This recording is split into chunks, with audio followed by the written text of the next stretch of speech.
On entend souvent cette phrase quand il y a un doute, il n'y a plus de doute. Comme si dès qu'on hésite sur quelque chose, la réponse était forcément non, qu'il fallait abandonner, partir, renoncer. Mais est-ce vraiment aussi simple? Est-ce qu'un doute est forcément un signal d'alarme ou peut-il aussi être une invitation à creuser plus profondément? En fait, le doute n'est pas toujours un drapeau rouge. L'être humain, il est complexe, hein. Il ne fonctionne pas en mode tout blanc ou tout noir. Donc si tu ressens un doute, ce n'est pas forcément parce que quelque chose est mauvais pour toi. Parfois, un doute n'est pas un non. C'est juste une peur. Par exemple, tu peux douter d'un projet. Est-ce que c'est parce qu'il n'est pas fait pour toi ou parce que tu as peur d'échouer? Tu hésites à te lancer dans une relation. Est-ce que c'est parce que la relation n'est pas faite pour toi ou parce que tu as peur de te rendre vulnérable ou de t'engager? Nos doutes ne disent pas toujours arrête. Parfois, ils disent juste va voir ce qu'il y a derrière cette peur. Alors comment savoir si un doute est un vrai signal d'alerte ou juste une résistance intérieure? Alors voici la différence.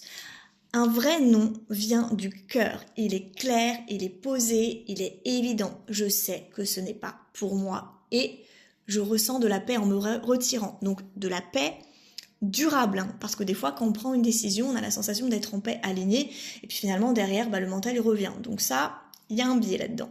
En tout cas, un doute basé sur la peur est plus flou, plus obsessionnel. Et si je faisais une erreur? Et si je regrettais? Je ressens un malaise, mais je n'arrive pas à savoir si c'est mon intuition ou ma peur.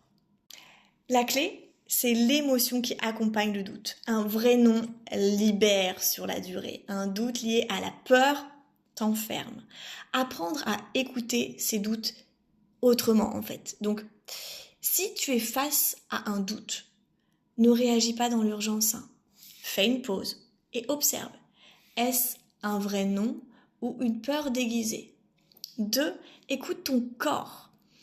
La peur crée de l'agitation. L'intuition crée une clarté intérieure. C'est une évidence. 3. Demande-toi si la peur n'existait pas. Que choisirais-tu?